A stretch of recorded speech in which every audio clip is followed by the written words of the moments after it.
Ukrainians have a toehold in the Kursk region of Russia, and that very fact can help them with leverage on their part. So that may be something that President Zelensky in Ukraine may have, internalized from Trump. Brings the mentality that he had as a New York real estate developer into the Oval Office, and that is very different, I think, from what you normally would see in the U.S. State Department or even in the Pentagon. And when you look at the way in which he conducts himself, there's a lot of bluster, there's a lot of bravado, there are a lot of things that make a lot of us as Americans feel uncomfortable when he makes pronouncements and says things that are, perhaps not. In the vein of something that we would consider proper or that we would consider normal in terms of diplomacy, but sometimes the effect of those kinds of actions can actually work to his advantage because it surprises the other side, and the other side doesn't know exactly what he's going to do. There's a bit of a risk involved in some of the things that he does. On the one hand, during his first term, you look at his relationship with North Korea, and at first it was all, calling Kim Jong-un Rocket Man and basically denigrating him in front of the United Nations. And then the next moment they're meeting in Singapore. So those are the kinds of things that it is a unique approach. And one of the things about it is that, he throws the rule book out the window, as you mentioned, Callum. But the other thing is that he, in some ways that, can insult people. But on the other hand, it can also provide openings for new relationships, new developments. So there's a risk, a definite risk, but there's a potential for a reward there as well.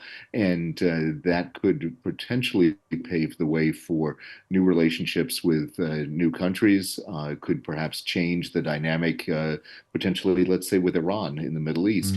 And that could potentially help in that relationship, and could potentially help in other relationships as well. Yeah. So to what extent does he deserve credit for bringing something that looks like a ceasefire deal between Israel and Hamas? Is that the lurking imposing of President-elect Trump at this point that has brought that deal, which has been on the table for months, that has finally brought that to a conclusion? Is this the art of Donald Trump's deal that we are seeing before us?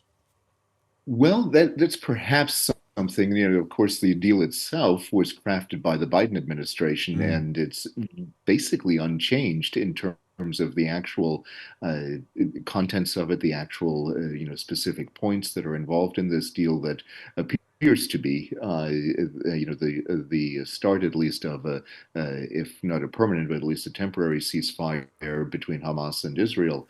But of course, we also have to keep in mind that a lot of other things have changed in the Middle East.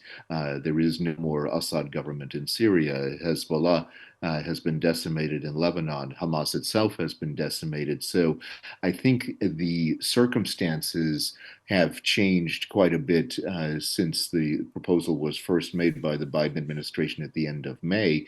And what has happened now, with all the different things that have happened in the Middle East, there was this extra push that was given by the President-elect Trump in this situation. So it certainly, what he did not hurt, and both administrations, the incoming and the outgoing, work together, and that was a very unique and, I think, welcome development in American foreign relations at this point. Let's turn to the situation in Ukraine, and I wonder if we can apply some of Donald Trump's negotiation principles to this. This is from his book, in fact, The Art of the Deal, where he describes leverage as being a key component, Trump describing it as having something the other guy wants, or better yet, needs. And I suppose that's probably evident between Ukraine and Russia, where the US can be something of a broker. Perhaps it's Ukraine's access to NATO, for example. That's something Ukraine wants. What about this as well? If you go for a home run on every pitch, you're going to strike out a lot, is something Donald Trump says. And I wonder if actually this kind of maximalist approach from both Ukraine and Russia could be the attempt at going for a home run, and Trump needs to try to talk them back from, for example, wanting every Russian soldier off Ukrainian territory and Russia wanting complete control of Ukraine. If those are the very entrenched, in inverted commas, home run sort of positions, is it for Trump to try to leverage Russia and Ukraine down from that towards peace? Well, I think if that is in fact what President Trump is going to look for, I think it would be actually quite wise to do that. Mm. One of the interesting things about the campaign rhetoric during this past election in the U.S. was uh, one never knew exactly where Trump stood with Ukraine. One suspected that he was opposed to what Zelensky was doing. He was opposed to an independent Ukraine, and he was basically enthralled with Putin. The reality of the situation might be a bit different, though, because one of the things that Trump does understand is the power equation, and he does understand that if he has a buffer state in the form of Ukraine, that can potentially help with other things that he might want to do. Now, when you look at that, you have to say, okay, but he's also made statements against NATO. He's made it difficult for some NATO countries to conduct some of their business in both a military sense and a diplomatic sense.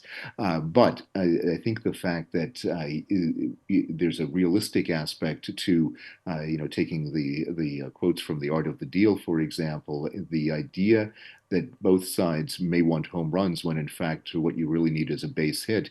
That is something that I think is perhaps a more realistic approach to the conflict, because there's really no way that at the present time, even if we would want it, that the Ukrainians can throw the Russians off of their soil, at least not in their entirety. You can't get all of the territory back, all of those 20% or so of Ukraine that Russia controls.